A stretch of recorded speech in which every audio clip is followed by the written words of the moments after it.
The following is an exclusive presentation of WI Garden Media, the voice of Garden Talk Radio.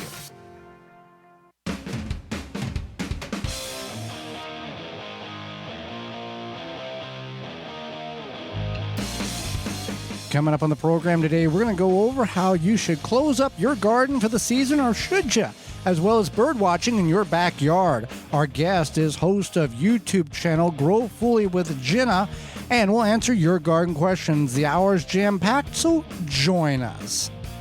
You are listening to the most informationally packed hour of garden-focused radio in the country and on the internet with your host, husband and wife team Joey and Holly Baird. This is the Gardening with Joey and Holly radio show. Welcome to the Gardening with Joey and Holly radio show. Thank you for being with us today. I'm your host, Joey Baird. Beside me is my wife, co-host, best friend, and gardening partner, Holly Baird. This program is for you, about you, to help your garden grow better, to maintain your landscape, grow healthier trees, and even preserving what you grow, make your grass look greener. We thank you for tuning in, whether you're listening to us on one of the 18 AM and FM frequencies broadcasting our program here in 2022 through our parent website, the WisconsinVegetableGardener.com, underneath the Season 6 tab at the top of the page, podcast replay, in-studio video replay. However you're doing it, thank you very much. You want to be part of the program? Hey, you can do that by two simple avenues. One is you can send us an email, gardentalkradio@gmail.com. gardentalkradio@gmail.com, or you can give us a call on the Proclamation Hotline, brought to you by Proclamation Goods. Toll free, coast to coast, 1-800-927-SHOW, 1-800-927-7469. Proclamation Goods creates cookware for the eco-conscious home chef. Their pans are non-toxic, have a lifetime warranty, and are made in Wisconsin. Their award-winning stainless steel Proclamation Duo cookware set is a 12-inch skillet and a stock pot that doubles as a wok. Best of all, the skillet and stock pot hinge together to form a Dutch oven. It's two pans with the versatility of 10, empowering you to cook more with less. If you care about your health and strive for a more sustainable lifestyle, then Proclamation Goods is for you. Supply is limited, so orders now at proclamationgoods.com. 1-800-927-SHOW, 1-800-927-7469. Closing up the garden, Holly. Some people do, some people don't. Some people grow year-round, even in areas where traditional people, the average person, wouldn't, because they're using low covers or cool or high tunnels, other things. Other people are in areas of the country where you grow a certain type of variety of plants in one season, and then come fall and winter, you grow a different kind. So, some people start in Memorial Day and shut off at Labor Day, and that's all they do. I think even if you grow year-round in low tunnels or high tunnels or cold frames, some of this stuff still applies, yes, because it's a different type of gardening. Now, this is how we would advise if you're going to shut down your garden for the year. Obviously, you would plant garlic in the fall, and it would be in the garden until spring. So you're not technically shutting the garden down, but you're putting a lot of it to, walking away from it, going on vacation, so to speak.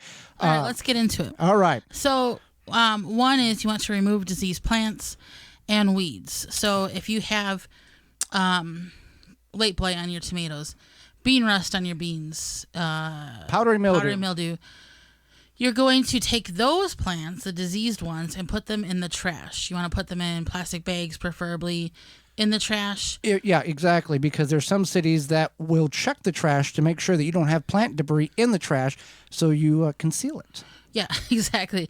You don't want to put that in your compost. You don't want to put it in your burn pile. You want to just get rid of it in the trash.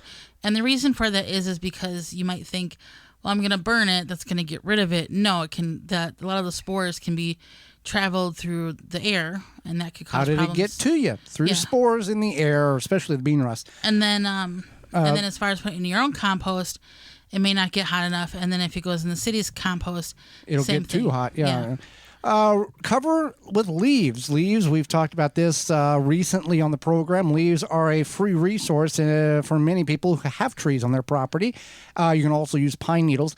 And this is covering the soil, whether you do 1 foot, 1 inch, or 3 foot, like we have been known to do. It is covering the soil and keeping the soil healthy, as well as providing an area for good and bad bugs to overwinter in the garden. And that's the reason why you don't want to take out some of those okay plants that have died off because of the cold weather, because those are also habitat for animals. Right. And yeah, so you do want to pull some of the okay plants out. And what you can do is, if you don't want to put them all in your compost or whatever, you can just lay them across your garden bed with those leaves, and that will leave a habitat for a lot of those bugs. And if you are one of those people that till, I mean, you can chop them up, that will help that. But we would advise not tilling in this particular instance, because you just don't want to go and wipe the garden completely bare clean, so you just have soil, and then you think you're ready to go in 4 months or whenever spring comes, because that's going to hurt you in the long run. Without allowing some habitat to overwinter in your garden. Check over your tools and clean them before you put them away. What? Yeah, so whether it be your garden spade or your tined, what do you call that? It's flat tine garden fork. Yeah. Yeah, your pruners, even your lawnmower. Well, your mom is known for running the lawnmower for considerable amount of time in order to get the gas out of it. Yes. And don't you help her with that? I don't think it's necessary, but it's her lawnmower and her gas. You know, she listens to us. I know. I'm waiting for the text to come. In the spring, it's with the snowblower. So, whatever that is. Just let her do her thing. I know. Okay. So anyway, yeah, you want to look at your tools, whatever they are, whatever you got, and make sure that they're clean. Maybe take some steel wool if you got some rust, and then people just put like cooking oil on them, and then you're ready to go. If you realize you've been using this pruners all summer, and you're like, I should really get a new pruners, maybe you should put that on your holiday list. Now's the time, because a lot of these garden centers and websites have end of season sales, so you can save. I don't know specifics, but considerable amount than if you was to buy it first thing next spring when they're brand new from the manufacturer and they are full price. Right. And yeah, you can definitely go check out those clearance prices. Same thing if you have maybe some garden vest that you saw on a website. I'm sure it's marked down now. Right. You don't want to. You may want to cover your sensitive plants. You want to be careful about covering roses and plants that you may think you need to cover. Well, this is things you outside can of your growing zone. Outside your growing zone, and or within the next couple months. This is not like necessarily right now. Right. This is like a to-do list before. But if you winter. keep some of these plants too warm over winter, it will hurt them, and you can actually, the developmental aspect of the plant will not function correctly because it was too mild of a winter for it, because you kept it too warm or too covered. There are some plants in which you are in a growing zone 5 and it's only rated for a growing zone 7, then yes, you will have to do a lot of extra work to keep those plants happier over winter without having to bring them inside. Do your research. Help yourself. Yeah. So that's Cafe Disco's closing. So then another one is to mow your grass for the last time, and feed your lawn. So if you are, maybe it's the end of November where you are, and you know that it's going to be the last time, then take a page out of my mom's book and run the gas out, and it will. And if that's something you do, please let us know. You can always email us at GardenTalkRadio@gmail.com, and or send, if you're my mom, you can send Joey a text. But you want to get rid of you put your lawnmower away and then feed your lawn. And we talked about that last week. Yeah. You want to mow your grass in the fall. Shorten. It really depends on where you're at. Sometimes, based on where you're at, that's where you have to do that. The height of mowing and all of this, and the type of grass as well. So it's not one aspect or one tip fits all. You want to be aware. And then some people will, as they fight the leaves that are coming off the tree, they continue to remove them because they will smother the grass.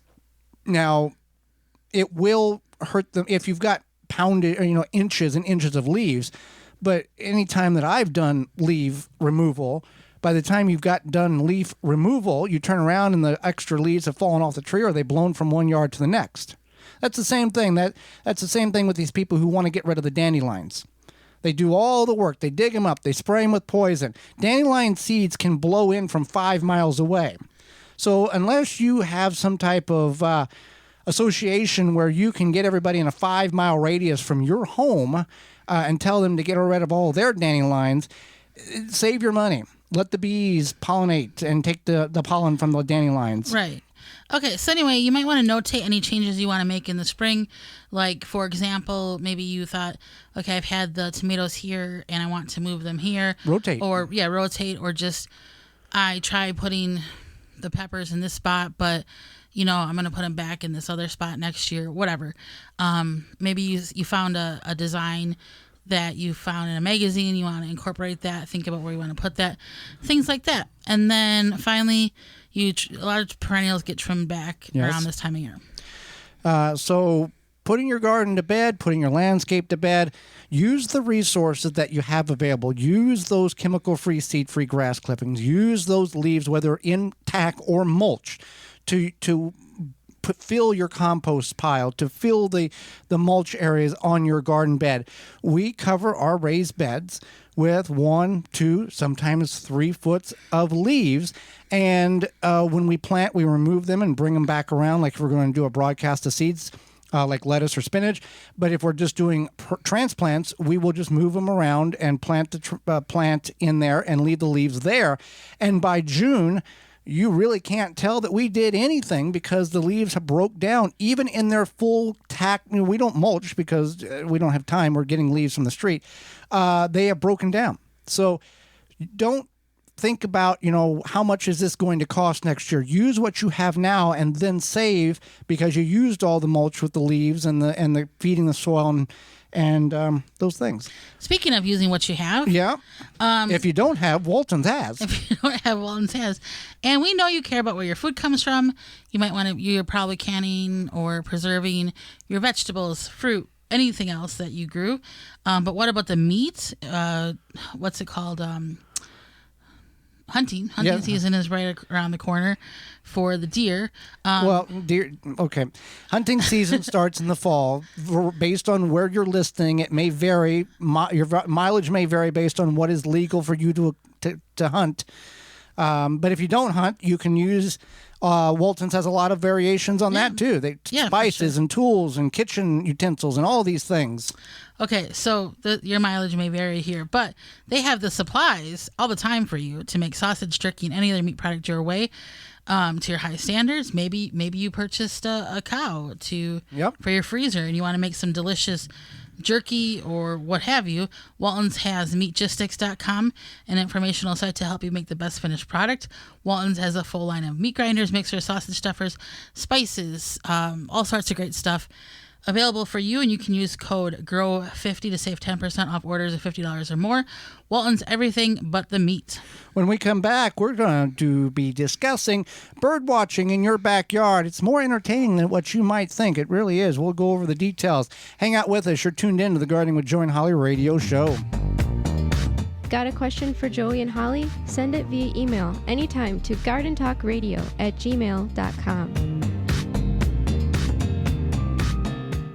It's time to get excited for our fall season. Tree-Ripe delivers the best Oregon pears, Wisconsin Honeycrisp apples, and Florida citrus you'll ever eat, directly from the farm within days of being picked. Their pears and apples can be delivered directly to your home, and you can find their citrus at over 200 orange stops throughout the Midwest. This winter, all the event details and ordering information can be found on their website, tree-ripe.com. And an extra bonus for you listeners, get apples and pears delivered right to your house with 10% off your purchase by using coupon code HOLLY10, Holly10. The discount's only available for home delivery. Pomona's Universal Pectin is a high-quality pectin that gels reliably with low amounts of any sweetener. If you're trying to reduce the amount of sugar in your diet, you'll love Pomona's Universal Pectin. Now you can make healthy homemade jams and jellies sweetened to your taste. You can use sugar or honey to sweeten. Pomona's Universal Pectin keeps indefinitely when stored in an airtight container. Easy to use, versatile, and comes with directions and recipes in every box. Find out more and where to buy at PomonaPectin.com. Also available at natural food stores and online. Are you seeing fruit flies in your kitchen? Fruit flies love a fall harvest. They hitch a ride into your house on the fresh veggies and fruits you are picking. Break the breeding cycle with fruit fly traps from Rescue. Rescue fruit fly traps are reusable and an economical way to keep fruit flies at bay. They're the only trap with a no-spill design, and only the Rescue fruit fly traps are made in the USA. Learn more about them at rescue.com. That's RESCEU.com. Take the guesswork out of composting with hot bin composting. Quickly break down food scraps within 30 to 90 days. Find out more at hotbincomposting.com. Thanks for listening to the Gardening with Joe and Holly radio show. As you've heard through the program, many companies offering coupon codes to help you save on great products. If you've missed any of those coupon codes, you can go to our parent website, the WisconsinVegetableGardener.com, and click on the Money tab at the top of the page, and they're all listed for you. The Gardening with Joey and Holly radio show is brought to you by the following: Pro Plugger, Chip Drop, Bellbuster, Johnny Appleseed, Ivy Organic, Milkweed Balm, Walton's Incorporated, Bloomin' Easy Plants, Jung Seeds. Find all sponsors at the WisconsinVegetableGardener.com and thank them for their support.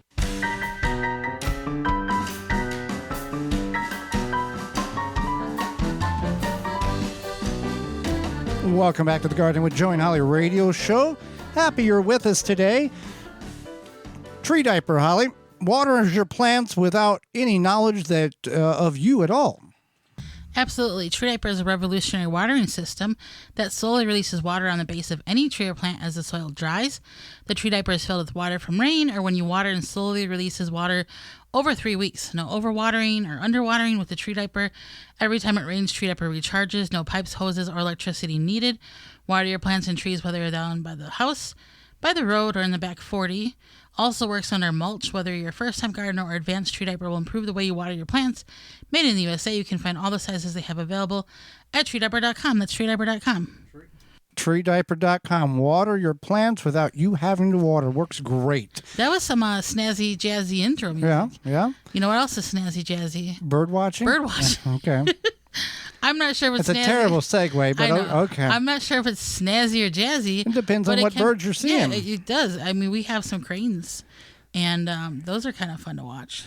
So bird watching anytime, but especially over the winter in most of the northern areas, based on what type of birds you've got coming in, also depends on what you're going to provide them to eat. And if you have a lot of snow, which projections are showing that we are probably going to have a snowier winter, take that for what it's worth. It would allow you to see the birds more vibrantly because of the white background, whether you have a red bird or yellow bird or whatever the case is, Holly. Absolutely, yeah. You can definitely find some birds to watch. Now, I would highly recommend finding what comes through your area and when, and then you can also attract those birds by putting out bird food or whatever. A bird feeder. Bird feeder, whatever might attract them. Maybe you have bird bath. Yeah, I don't know if you want a bird bath during winter. But You put a bird bath. If you have a bird bath, there are heating coils or water heaters that are designed for bird baths. They're also used in the agricultural world for keeping tanks from freezing for livestock, and it's a little coil, and it just has enough warmth in it to keep the water from freezing, and it'll allow the birds. When you create a habitat for such a situation, you will see more than what you've ever seen before, because you are probably the only one in the area that is doing this. And birds talk to birds, and they will come and enjoy what you have provided for them. Right, and this is, I think, personally, for me, if I, had the time or whatever to do this, I think that if you are you kind of get a little bit down during winter, this could definitely be a focal point and a distraction from the winter blues. And so it's something that could be good for your mental health as well. I think people should document what they see with dates, because you might find out from a neighbor or a local birding group that these birds are coming through the first week in January, and then you might find that they come through the first week in January through the end of January or whatever. And again, depends on your area, what birds will be available. And you want to get a good quality bird feed or bird seed and a good quality bird feeder. And I will attest to, if you're going to invest in a bird feeder, you can get a nice one for $15 or $20 or $25. Get an all-metal one. Get an all-metal one, because we went through this with the plastic tubes that hung on the bird feeding poles, and no matter where we put them, squirrels found them and destroyed them. The metal ones, not so much. So it's worth the buy once and not have to buy again thing. Joy was very upset with the squirrels. Yeah. And I mean, I don't blame him, because it was a constant battle for a while last summer. So, and it depends on now what time of day. In wildlife, and what I am aware of wildlife, growing up on the farm with land and outdoor recreational activities there, that on the coldest days, animals typically moved. Wildlife typically moved during the peak of the day when it was the warmest, even though it may have only been 8 degrees. In the coldest portions of the time, they would, deer, squirrel, whatever it is, would bed down. They wouldn't move. They were actually smarter than humans because they would not venture out. So some birds, based on what situation you have set up on your backyard or your property, will vary on when they come in. But again, if you've got good bird feeders, whether it's bird feeders or the mullet, what is it? The stuff that's stuck together in a little block. Oh, we're blanking. The millet. Millet, yeah. You can have multiple different types of bird feed and seed because of different birds, and that bird feeder or that bird bath, you will have constant activity with your backyard.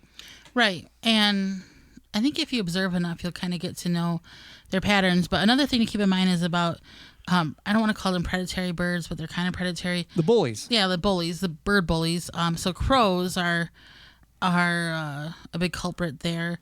They will sometimes scare off other birds. So if you can find, maybe you literally get a scarecrow for your yard or something to keep the crows away, because crows are... They're the dominant bird. They like eat trash and stuff. So they'll be fine. It's the little, robins or sparrows or whatever that you want to observe, and then also make sure that whatever you're putting out stays for them. Yeah. It's and one of these things you're probably going to have to keep the feed in, because they're going to probably consume more in the winter than they are because there's not much out there to consume. Another thing is, I remember a couple years ago where we had snow, I don't know, until March or even April. Robins were not getting fed properly because they eat protein. So they eat like mealworms, things like that. And people were making little kits to leave out for the robins so that they had proper Don't food. Put here. Let's discuss this. The bird flu, Holly. This was a thing, or is a thing, or based on who's in charge, or what now is the rule. The bird flu was or maybe still is, a concern to people that are feeding birds or want to feed birds. What would you suggest to that? I think that you would want to just do your own research on that and see what you feel comfortable with doing. I haven't heard about it in a while, so I don't know if it's still going on. I don't know. I know that you would probably just want to make sure that if it's something that's occurring in your area, then you would be mindful about birds catching it. Right. So keep that in mind. But I would suggest, and we've done it before, we've put, and we'll probably do it again this winter, put a bird feeder out. We've got one. We've just got to top it off and watch the birds enjoy it. The other thing that you want to be aware of is if you put a bird feeder in the physical garden, expect that you're going to have the milo and the sunflowers and the mullet and all the little seeds. Millet. And all there's going to be some droppage, and there's going to be around that bird feeder, whether it's in the yard or in the garden, you're going to have a nice crop of a lot of vegetation because of what the birds kick out. Right. And we've had beautiful sunflowers in the garden because the birds didn't eat the sunflower seeds that were in the bird feeder. Absolutely, and this could be an interesting way to get sunflowers. Another thing we've done is we've taken our old seeds, yes, and we've the old garden seeds that are multiple years old, past the prime. Put them all together in a jar and use that as bird feed. We have done that, yes, and it's worked well. So if you got nothing going on this winter and you've got a whole bunch of seeds, and we've still got seeds from over 10, 11 years ago that's in the seed box that we just haven't got rid of for a variety of laziness reasons. We will put those... Not laziness, it's just time. Yeah. We will put those in the actual bird feeder. And, if it's nothing else, it's filler for the birds that they will have something for their body to feed off of. And there's also little projects you can do, little crafty DIY homemade bird feeder, whether it be a pine cone, they put peanut butter on it, put the bird seed on it, what have you. There's all sorts of things that you can do to create a nice little bird feeder. So if you have kids, grandkids, niece and nephew, whoever, you can make a little do a little weekend project for the birds. Well, Holly, summer is over. Well, the official, unofficial summer ends Labor Day weekend here. And you've forgotten about the yard. The nights are getting colder. The kids are in school. But your yard still needs to have some love given to it. Yeah, just because it's fall, we don't want to forget about our yards and those Japanese beetles either. They may be gone, but they're not far. Not only did they feast on your roses and berries this summer, they laid eggs in your turf so they can start again next year. You can take a stand with Phylum's Grub Gone. Grub Gone is a non-chemical BT granular that specifically targets scarab pests and their larvae. Simply apply the granule to a spreader, irrigate into the soil, and let the naturally occurring bacteria do its job. Not only is Grub Gone easy to use, but is the only non-chemical choice that effectively controls grubs. And the best part about it, it's non-toxic to bees and other pollinators. In fact, Grub Gone has 0 label restrictions for use around flowering plants, so you don't have to worry about those bees and butterflies and insects taking up chemicals and taking it back to their loved ones. You can find all this out at beetlegone.com. Get your Grub Gone at beetlegone.com. And when you go to beetlegone.com, you can use coupon code GardenTalk10 to save 10% on your order. Hang out with us moments away. Growfully with Jenna will be with us, YouTuber, very popular one in the Midwest, and we're going to talk about vegetables. You're tuned in to the Gardening with Joey and Holly radio show. Have a garden question? Give Joey and Holly a call now or anytime 24/7. Just dial 1-800-927-SHOW. If you can't get through, leave a message and they will call you back. Call now 1-800-927-SHOW. This week's garden tip is sponsored by the amazing Dr. Zymes. Eliminate and prevent garden pests with their 100% all-natural, all-in-one insecticide and fungicide. Experience powerful natural protection from insects, fungus, mold, and mildew. Try a free sample. Visit drzymes.com/garden talk. Whiteflies are another sap-sucking, soft-bodied insect like aphids. They prevent plant growth by feeding on your plants and sucking the nutrients from them. Leaves will look wilted and molted, but also become coated with a sticky substance called honeydew, which is secreted by whitefly nymphs and adults. Spraying the amazing Dr. Zymes Eliminator around, under, and all over the plant can help rid your plant of these aggressive pests. Dr. Zymes is OMRI listed, safe up to the day of harvest, and doesn't leave a residue. That helpful garden tip was sponsored by the amazing Dr. Zymes. Eliminate and prevent garden pests with their 100% all-natural, all-in-one insecticide and fungicide. Experience powerful natural protection from insects, fungus, mold, and mildew. Try a free sample. Visit drzymes.com/garden talk. Hey gardeners, it's that time of growing season, so let's start canning. Head over to Fleet Farm for all of your canning supplies and jam mixes. In one easy stop, find everything you need, like jars, lids, canners, strainers, racks, spatulas, and funnels. From top brands like Ball & Kerr, Plus, pick up mixes, sugar, and more. When it comes to canning, get everything you need at your canning headquarters, Fleet Farm. With the right tools, plant maintenance is easy and more effective. Ironwood Tool Company has the right tools for your project. From pruners to loppers to saws and shears and cleanup tools, get the right tool for this season, making your job much easier. Find them all at ironwoodtools.com. Are you bugged by bugs? You need naturally green products, No More Bugs. Environmentally friendly, made in the USA.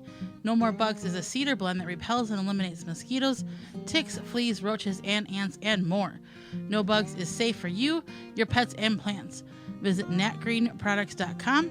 You can enter promo code GREENTHUMB10 for 10% off your purchase of any size of No More Bugs. Protect your plants from damage with the 3-in-1 Plant Guard and Special Blend Fertilizer. Visit ivorganics.com. Use promo code RADIO10 to save 10% off your order. Thanks for listening to the Gardening with Joy and Holly radio show. As you've heard through the program, many companies offering coupon codes to help you save on great products. If you've missed any of those coupon codes, you can go to our parent website, the WisconsinVegetableGardener.com, and click on the Money tab at the top of the page, and they're all listed for you. The Gardening with Joy and Holly radio show is brought to you by the following: Rootmaker, Dripworks, Pomona Universal Pectin, Phylum Bioproducts, Tree Diaper, Chapin Manufacturing Incorporated, Deer Defeat, Water Hoop. Find all sponsors at the WisconsinVegetableGardener.com and thank them for their support. Welcome back to the Gardening with Joy and Holly radio show. Moments away, YouTuber, popular one, Growfully with Jenna will be with us. But first, Simple Grow, Holly, is a device. It's a product in which you can use to get your plants to grow better. Are you worrying about your plant growth? Provide your plants with what they need to grow to their potential. Simple Grow offers 100% organic worm castings at simplegrow.com. Unlike other worm casting products, when you order from Simple Grow, you are getting 100% worm castings, not filler plus castings. Promote ideal soil structure and aeration with Simple Grow all natural and odor-free worm castings. There's only one ingredient, worm castings. No chemical or additives will seep into your food, and it doesn't smell like other fertilizers. For indoor and outdoor use, you can buy it by the bag, ton, or truckload. Check out Simple Grow 100% worm castings, what they can do for your plants, and order today at simplegrow.com. Well, Holly, let's go to the Proclamation Hotline, brought to you by Proclamation Goods, and bring in our guest for this week. Jenna is a gardener with a helpful and positive YouTube channel. She enjoys sharing some of the specific varieties she's had the most success with, information and ideas to decrease your work and increase your enjoyment and success in the garden projects, and how-tos. She is sharing the gardening joy. Welcome to the program, Jenna. Thank you for having me. Well, we greatly appreciate the time you're going to offer to us, not only Holly and myself, but all of our listeners across the country. We thank you for that. Well, I'm happy to be here and talk with you guys. Fantastic. So we know winter sowing is a few months away yet, but I think, it doesn't get talked about a lot. You recently had a video about winter sowing. What is winter sowing, and is it effective, and any helpful tips? Yeah, so I feel like there are a lot of different iterations of winter sowing out there now. Like, different gardeners are kind of taking it and making it their own. But at its core, winter sowing is basically just planting seeds in potting mix inside of milk jugs or comparable containers that you then poke some drainage holes in the bottoms of. You take the lids off, and then you'll put those outside, typically anytime between, say, after the winter solstice and then up until kind of late winter, early springtime period. And the idea being that the container acts as a mini greenhouse. And basically those seeds that you've planted are kind of allowed to decide when the conditions are optimal for them to germinate and grow. So it really has some advantages in that it eliminates the need for any kind of like fancy indoor seed starting equipment. It's a very hands-off method, and it's supposed to result in healthier transplants that need much less in the way of hardening off. And what I find fascinating is that it's really, really well suited to growing plants that require any kind of a period of cold stratification. So that's going to be a lot of like your native perennials, some herbs, even things like pawpaws.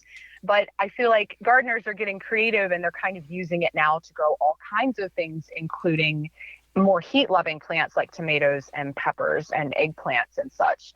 But what I wanted to do was to see if it would work for cool season veggies and a few herbs. So this last winter, I started on February 2nd a mix that included some broccoli, cauliflower, cabbage, leafy greens, some German chamomile.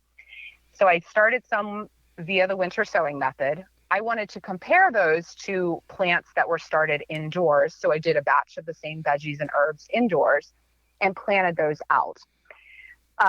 And the short answer to your question of is it effective is yes. It definitely worked quite well for some of the veggies that I planted. But there is some nuance to that. And I think if I didn't have my indoor seed starting set up, I would be really happy to do things like broccoli and cabbage, kale and chard, and especially the German chamomile, again, via the winter sowing method. I'd probably stay away from doing the notoriously finicky cauliflower again. I think in other growing climates with a longer, cooler spring, it might work well via winter sowing, but it was not a good option for me here in Ohio. And then with my leafy greens, I think that they probably would have been happier just being direct sown in the very, very early spring.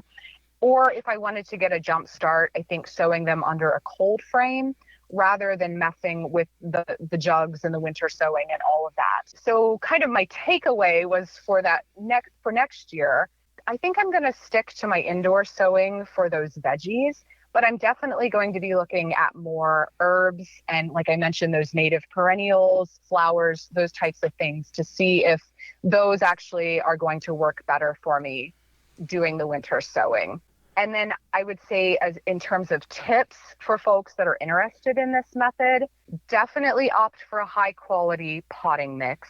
That's going to go a long way in terms of your seedling health and vigor. And then the big one is drainage. I think I hear from so many folks over and over, the reason that they don't have success with winter sowing is because their containers did not have proper drainage and basically their little seedlings drowned in there.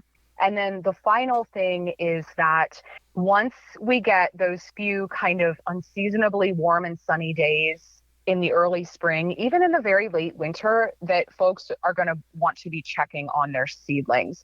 And that is because, again, you're creating kind of a mini greenhouse with these containers. It can get really, really hot in there. And little tiny tender seedlings can fry up very quickly if you're not careful. So as soon as we got warm here in Ohio, I was out there opening up those lids, checking on my plants, and also making sure that they didn't need any water, because really through the winter, we get enough precipitation that I didn't have to do any watering at all. But once it starts to get warmer and those seedlings are up and actively growing, I had to water a couple times after that point. So yeah, that's pretty much my experience with the winter sowing method. Now, we get a lot of questions, I don't know if you as well, but about using chicken manure on the garden. How do you use it, and is there a right or a wrong way to go about using chicken manure for soil nutrient building? Yes, so chicken, I use a lot of chicken manure also. We raise both chickens. We do egg layers and meat chickens. So we have a lot of chickens, a lot of chicken poop as a result. And I love it as a garden amendment. It offers, it's quite high in nitrogen and other micronutrients. It's a great one that will feed your plants as well as feeding kind of the microorganisms that are in the soil as well. And I think there is a right and a wrong way to use it. And there are a lot of ways that you can use it properly. Composting, of course, is a great option for using chicken manure and chicken bedding. And if folks wanted a really quick way to compost, I think hot composting is a great option. I'd say the really wrong way to use it is to just put it out fresh on anything in the garden, because chicken manure is going to burn up plants. In addition to that, you're risking pathogen contamination from fresh chicken manure into anything that you're going to eat. And that's just not a road that anybody wants to go down. But I will say that my preferred method is actually what I have really terribly dubbed the poop in place method. I need a better marketing term for that. But what it boils down to is I just build my chicken runs or my chicken yards in spots where I either want a brand new garden bed or I have a bed that needs some TLC. And this allows me to kind of harness the power of the chicken manure, but it also gives me a few other benefits, which includes my birds are happy and healthy because, of course, they're out, foraging as nature intended, doing all their chickeny stuff that they do. While they're out there pecking around, they're helping me control insect pests that might otherwise, infiltrate my gardens. They're also great at nibbling and scratching up grass and weeds. With all that scratching, they're actually helping to prep my garden beds. So that's additional work that I don't have to do. And the other thing is that while they're out there, as you can imagine, they are pooping everywhere. So they're kind of just spreading all of that goodness around, and I don't have to actually go out there and scoop out my runs and move all of that and compost all of that. It's already, all that work is done for me. Now, back to not using fresh chicken manure. Once I move my chickens out of that space, I'm just going to be very diligent about waiting before I plant my garden beds. So typically my timing would be, I keep my birds out in a specific area through the summer into the early fall. Come early fall, I will move them out to a different area. I will often try to go in and plant that space with cover crop. And then by the next late spring, early summer, that bed is typically going to be ready for me to plant with garden vegetables. I find that is enough time to allow all of that manure and everything to break down and not risk any kind of contamination or burning to my plants. And it is, as you can tell, a longer, more drawn out method than just simply doing a composting, but it works really well here at my place. Fantastic. So we are talking with Jenna. She's a YouTuber with a really great positive YouTube channel and helpful information as well. So you just touched on cover crops, and I want to lead into that here. You utilize cover crops with your home garden. What do you recommend for cover crops for backyard gardeners, or is it even necessary depending on the size of your garden? I'm obsessed with cover crops, and I think that backyard gardeners honestly are kind of missing the boat because they can really be utilized on any scale, and in fact, I feel like have some really significant benefits for even small scale backyard gardeners. They have been a game changer for me in my own garden. I was told a long time ago that Mother Nature is a very modest lady, and if you leave her, or AKA the soil, naked, she will do everything in her power to cover herself up. And usually that is in the way of unwanted weeds. So what cover crops do for me first and foremost, and will do for the home gardener, is to cover the soil with something that's going to give us multiple benefits, and it's going to keep those weeds from popping up. So obviously weed suppression is a big benefit, but other benefits are going to include a whole range of things based on which cover crop you opt for. And those benefits can be things like improving soil structure and aeration. It can be preventing erosion. It can be scavenging nutrients or fixing nitrogen. It can even be things like bringing in pollinators. So again, this all kind of varies a bit depending on which specific cover crop you choose. And I always like to tell everyone, especially if you are in the Midwest, that if you're not sure about which cover crops to use in your own garden, the Midwest Cover Crop Council has an awesome tool that's called the Cover Crop Decision Tool. And basically it allows you to plug in what state you're growing in, what county you're growing in, what benefits you're looking for out of your cover crop, and it will give you a whole list of your best options as well as planting dates. So that really makes it easy for the home gardener. But my go-to, what I always recommend to people that are pretty new to cover cropping, is buckwheat. I love buckwheat. This is a warm season cover crop, so great anytime between your frosts. I like it because it's easy. It's very, very quick to germinate. It gives you very fast growth, so it's going to outcompete most of your garden weeds. Very quick source of biomass or just green plant material. And then it also has all of these beautiful white blooms, which pollinators and beneficial insects love, and it looks really nice. So sometimes the complaint with cover crops is when you're not used to growing them, they can start to look kind of weedy and unattractive. Buckwheat looks absolutely stunning when it's in bloom. And then the final benefit to newbies to cover cropping is that it's really easy to terminate, which is not the case with all cover crops. But with buckwheat, you can chop it. So sometimes I'll just use a pruners or my weed whacker. You can roll it down. You can have your kids go out there and run across it and knock it all down. It's got these really relatively tender stems that just snap right off. So it's quite easy to terminate, and it does not come back once you've rolled it or chopped it down. And then worst case scenario, if you would happen to miss kind of that proper termination window, which is with buckwheat, you want to cut it right when it's in full flower. If you would happen to miss that, the worst thing that's going to happen is you end up with seeds, which you can yourself eat. You can feed it to chickens, or it drops its seed, self-sows, and you get a second cover crop for free. So it's a really great one to use. And then another thing that I like to recommend for home gardeners are to opt for mixes. One of my favorite cool season cover crop blends includes oats, peas, and hairy vetch. And the nice thing with that is you got these three components that really all have attributes that complement each other. So you've got your peas and your vetch that are nitrogen fixers. You've got your oats that are a really quick source of a lot of green plant matter or biomass.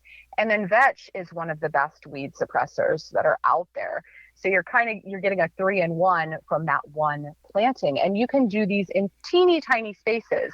I plant this fall and spring. And so, for example, in the late summer, when, say, my tomatoes are finally coming out here in the garden, if I have one little patch where a tomato plant has come out, I can go into that spot and just sprinkle a mix of that oat, peas, and vetch, and I will have all of those benefits, and that will typically overwinter for me. And then, of course, I have to mention one final cover crop for my fellow clay soil gardeners, tiller radish.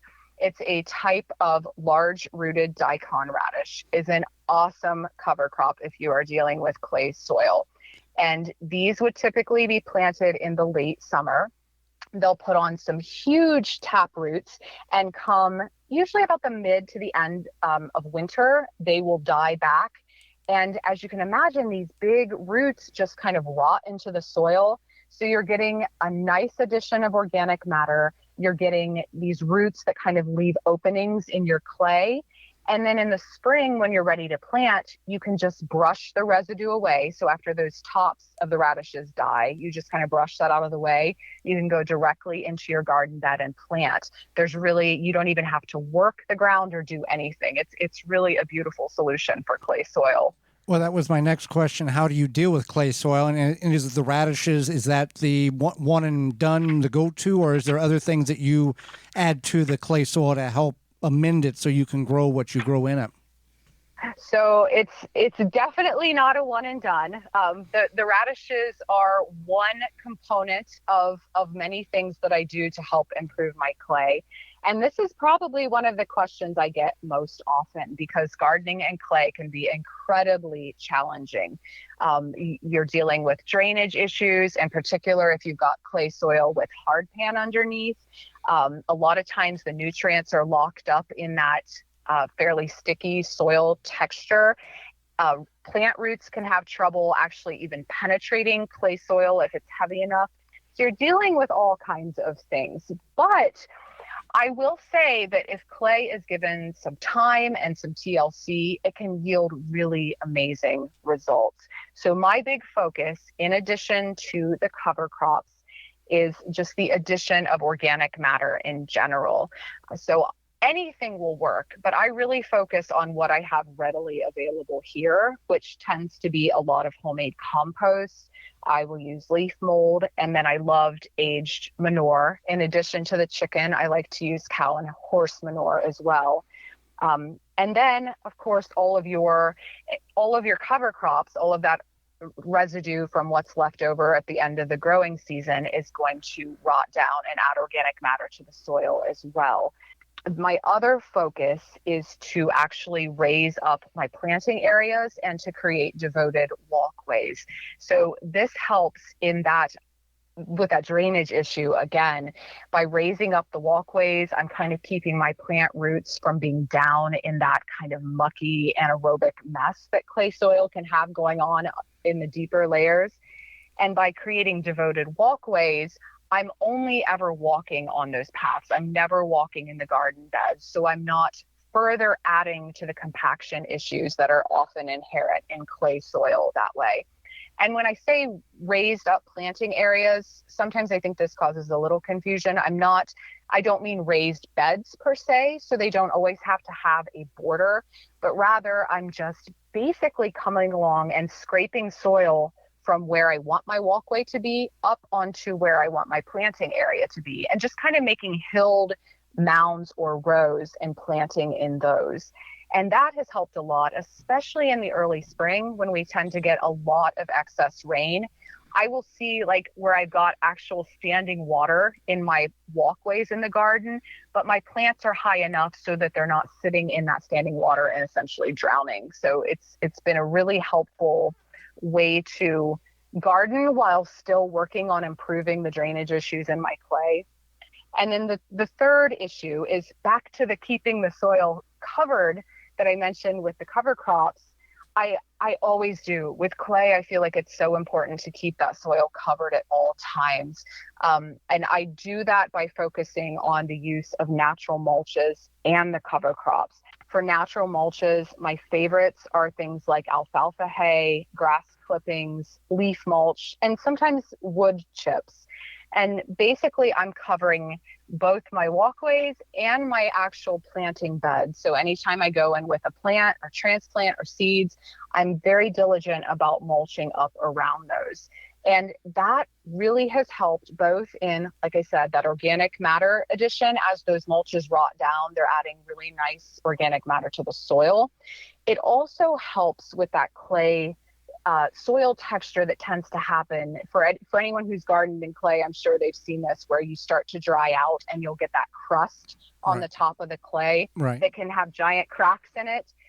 By keeping those beds mulched, I avoid having those kinds of awful issues in my soil texture. And I've seen by doing this diligently for years and years and years that soil just improves every single season that I go out and work with it. So there are additional things that I do, but I feel like those are the major game changers for my clay soil here.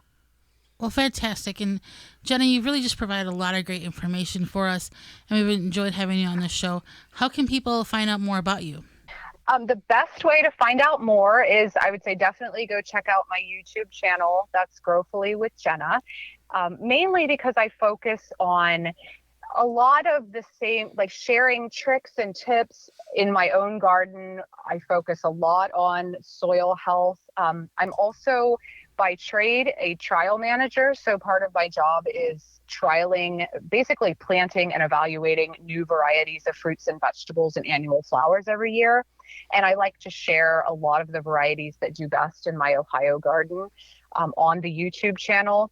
And a lot of fun little gardening experiments and the results of those as well. And then also, if people like to use Facebook or Instagram, I'm out there on those social media channels under Growfully with Jenna as well. Well, Jenna, we greatly appreciate the time you've offered us, and not only educating Holly and myself, but all of our listeners across the country. We thank you for that.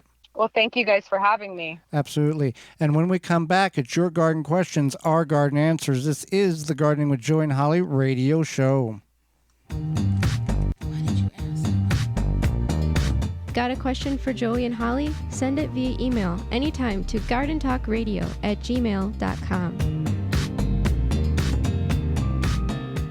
Jung Seed Company is a family-owned and operated gardening company since 1907 with the largest selection of seeds and plants online. Use code 10TG22 to receive 10% off your order at jungseed.com. That code again is 10TG22. Do you have nuts or fruit in your yard? A Nut Wizard is a handy, effective tool that will pick up round or oval tree produce quickly and easily, leaving debris behind for a clean harvest. A Nut Wizard tool saves your back and your time. Visit nutwizard.com for more information. Chip Drop is a website you can sign up for free wood chip mulch delivery right to your door for free. Chip Drop connects homeowners and gardeners with tree services who are trying to get rid of their wood chips. You can also sign up to get free logs and firewood.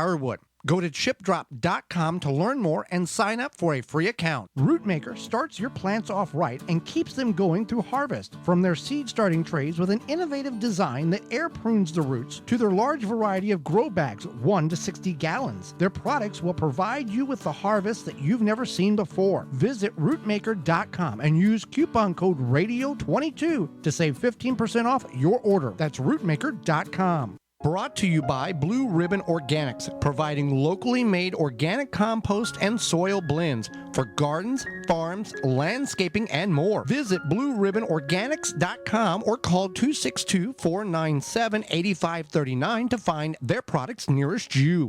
When winter hits with heavy snowfall and frigid temperatures, your outdoor furniture takes a beating. What you need to do is cover it with custom protective covers from coversandall.com. They have a bunch of waterproof, tear, and abrasion-resistant fabrics to choose from, and each cover is made with waterproof stitching. Covers and All has a lot of customization options, incredibly easy design and order process to make covering any size or shape a snap. Visit coversandall.com and use code GARDEN25 at checkout to save 25% off your purchase. Thanks for listening to the Gardening with Joe and Holly radio show. As you've heard through the program, many companies offering coupon codes to help you save on great products. If you've missed any of those coupon codes, you can go to our parent website, the WisconsinVegetableGardener.com, and click on the Money tab at the top of the page, and they're all listed for you. The Gardening with Joe and Holly radio show is brought to you by the following: Tree Ripe, Covers and All, Ironwood Tool Company, Timber Pro Coatings, Blue Ribbon Organics, Natural Green Products, Algae Men, Dr. Zymes, Happy Leaf LED, Rescue, Big Tool Rack, Hot Bin Composting, Proclamation Goods. Find all sponsors at the WisconsinVegetableGardener.com and thank them for their support.